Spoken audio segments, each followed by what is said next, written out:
पश्चिम बंगाल के दुर्गापुर में बीजेपी नेता दिलीप घोष के दफ्तर के बाहर बीजेपी और टीएमसी कार्यकर्ता आपस में भिड़ गए। दरअसल दुर्गापुर से बीजेपी उम्मीदवार दिलीप घोष चाय पर चर्चा कार्यक्रम में हिस्सा लेने पहुंचे थे। इस बीच कुछ लोग वहां पहुंच गए और हंगामे के साथ नारेबाजी करने लगे।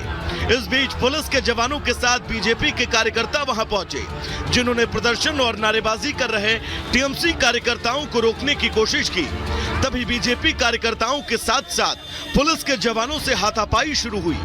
काफी देर तक टीएमसी और बीजेपी कार्यकर्ताओं के बीच गहमागहमी का माहौल रहा।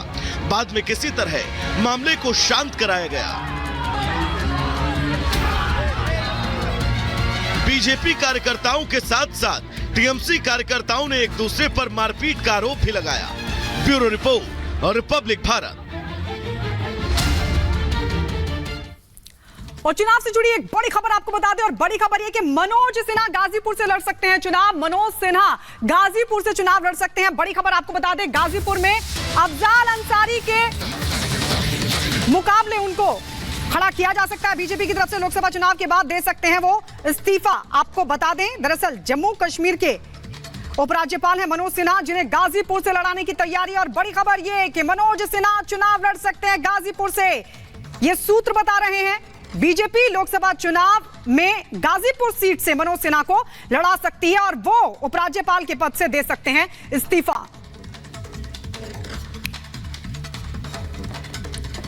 तो बड़ी खबर, गाजीपुर से लड़ सकते हैं मनोज सिन्हा चुनाव। ये सूत्रों के हवाले से बड़ी जानकारी मिल रही है। गाजीपुर से उन्हें बीजेपी चुनावी मैदान में उतार सकती है अफजाल अंसारी के खिलाफ। तो जिस तरह की खबरें अब सामने आ रही है, और हमारी सहयोगी अनामिका सिंह इस वक्त हमारे साथ जुड़ गई हैं, उनसे बात करते हैं। और सुमित भी हमारे साथ है। पहले अनामिका से बात करते हैं। अनामिका, क्या जानकारी? हमने देखा है बहुत सारे सरप्राइजेस मिले हैं, बहुत सारे राज्यसभा के लोग अब लोकसभा लड़ेंगे, और अब जो फिलहाल उपराज्यपाल हैं जम्मू कश्मीर के मनोज सिन्हा, उनके बारे में भी खबर है लोकसभा लड़ाया जा सकता है उनको।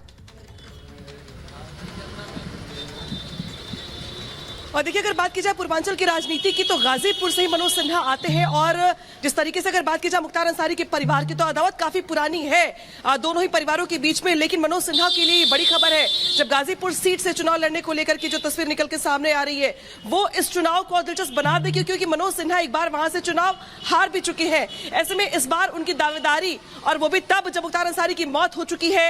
मुख्तार अंसारी परिवार फिलहाल जो उसकी ताकत है वो आधी हो चुकी है। ऐसे में जिस तरीके से वहां पे मनोज सिन्हा के चुनाव लड़ने की बात कही जा रही है, पूर्वांचल के लिए ये बड़ी खबर है। पूर्वांचल के लिहाज से ये बड़ा अपडेट है, पॉलिटिकल अपडेट है, जहां पे मनोज सिन्हा एक बार फिर से गाजीपुर से दाव लगाने की बात निकल के सामने आ रही है। वो भी उस क्षेत्र में जिस क्षेत्र में माना यह जाता है दरअसल कि मऊ, घोसी, गाजीपुर, इसके अलावा बलिया समेत कुछ इलाके ऐसे हैं जहां पे मुख्तार अंसारी के परिवार का प्रभाव रहा है। हालांकि गाजीपुर को मनोज सिन्हा ने बहुत कुछ दिया भी है, बहुत सारे काम भी वहां के लिए किए हैं, लेकिन इसके बावजूद मुख्तार अंसारी के परिवार के सामने यहां पर हार का सामना करना पड़ा था मनोज सिन्हा को। लेकिन इस बार देखना यह होगा कि जो लड़ाई होती कितनी दिलचस्प हो जाती है और मनोज सिन्हा किस तरह से यहाँ पे टारगेट सेट करते हैं। बिल्कुल अनामिका, लेकिन चुनावी समीकरण इस वक्त क्या कहता है? चाहे हम अफजाल अंसारी की बात करें, क्योंकि एक तरफ मुख्तार अंसारी की मौत के बाद जिस तरीके से मुलाकात की गई है अखिलेश यादव की तरफ से, और अफजाल अंसारी को टिकट दिया गया है, इधर से मनोज सिन्हा को उतारा जा सकता है जो एक बार हार भी चुके हैं। ऐसे में समीकरण क्या बनते हुए दिख रहे हैं इस बार?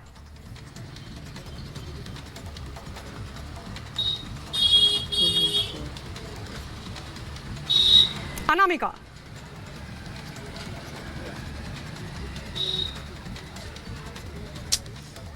तो लगता है कि अनामिका से संपर्क नहीं हो पा रहा, लेकिन आपको बता दें सूत्र ये भी बता रहे हैं कि बहुत जल्द मनोज सिन्हा इस्तीफा दे सकते हैं उपराज्यपाल के पद से, क्योंकि उनको यहां गाजीपुर सीट से लड़ाया जा सकता है। समाजवादी पार्टी की तरफ से अफजाल अंसारी और उनके मुकाबले अब बीजेपी उतारने जा रही है मनोज सिन्हा को। यह बड़ी जानकारी सुजाता मिल रही है इस वक्त। बिल्कुल, और सुमित भी हमारे साथ जुड़े हुए हैं। सुमित, यूं तो आप राजस्थान में हैं, वहां की राजनीति भी देख रहे हैं, लेकिन हम यहाँ देख रहे हैं कि किस तरह से कोशिशें की जा रही है। पूर्वांचल को लेकर जो फिलहाल माहौल बना हुआ है, उसमें अब मनोज सिन्हा की वापसी हो सकती है सक्रिय राजनीति में, क्योंकि जब आप राज्यपाल बन जाते हैं तो एक तरह से रूटीन जो राजनीति होती है उससे आपका साथ छूट जाता है, आप एक रिप्रेजेंटेटिव बन जाते हैं, लेकिन फिर एक बार मनोज सिन्हा की वापसी हो सकती है।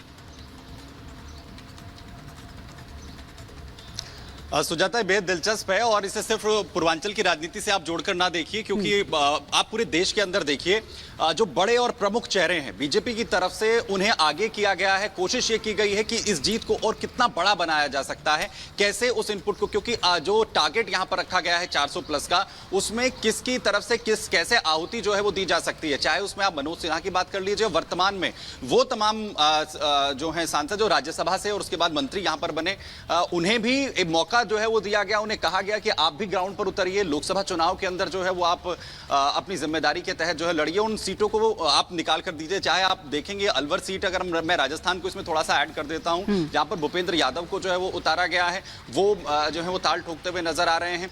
और सबसे अहम बात यह है कि बीजेपी की तरफ से पूरा ये क्रिस्टल क्लियर है और इसीलिए आप मनोज सिन्हा का भी जिक्र, और जैसे अनामिका यहां पर कर रही थी कि गाजीपुर पे एक बड़ा वर्चस्व जो है उनका रहा है, उनका, क्योंकि वो वहीं से जो है पूर्वांचल से वो आते हैं और उसके बाद भले ही उन्हें एक हार का सामना करना पड़ा हो, उसके बाद जो है उन्होंने जिम्मेदारी जम्मू कश्मीर में जाकर संभाली, लेकिन उनका वहां पर भी रोल बहुत अहम रहा। 370 को लेकर भी बहुत महिलाओं की सुरक्षा है ना, तो महिलाओं को क्या चाहिए?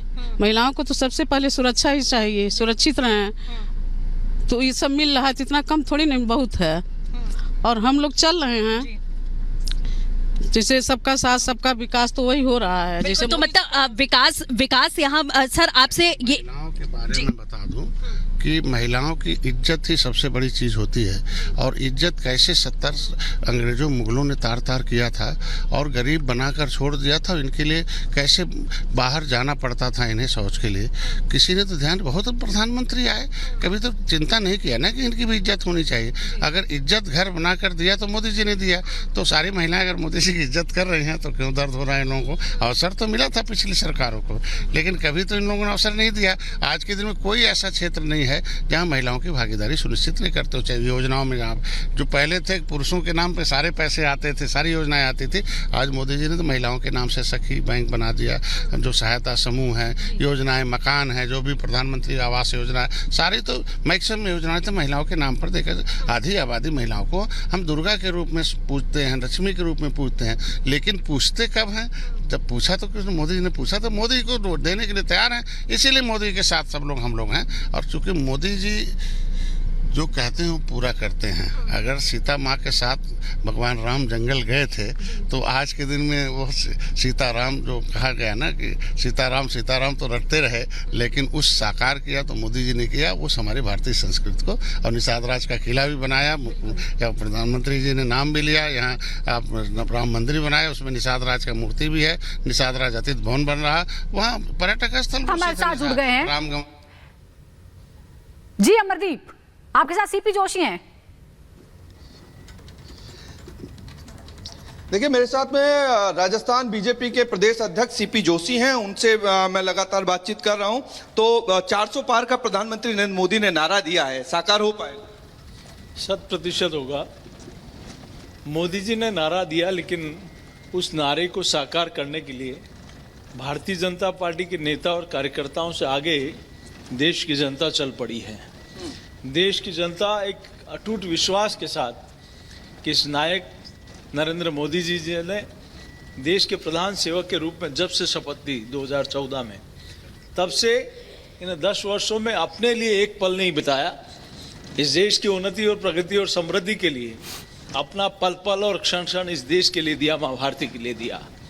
और यही एक अटूट विश्वास देश की जनता का है कि उन्होंने इस देश की 140 करोड़ जनता को अपना परिवार मानकर उस परिवार की समृद्धि के लिए काम किया, उन्नति के लिए काम। बहुत ज्यादा प्रभावित है। जहां भी हम लोग जा रहे हैं वहां सबसे ज्यादा महिलाएं कनेक्टेड है प्रधानमंत्री नरेंद्र मोदी से। दिल्ली से एक प्रधानमंत्री नरेंद्र मोदी मैसेज करते हैं, गांव ढाणी में बैठी हुई महिलाएं जो हैं वो कहती है नरेंद्र मोदी के अलावा कुछ नहीं सुनना चाहते। निश्चित रूप से वो कब होता है विश्वास? वो विश्वास तब होता है जब उनकी उन्नति और सशक्तिकरण के लिए किसी ने काम किया हो, उनके बारे में किसी ने सोचा हो। वो मोदी जी ने करके दिखाया।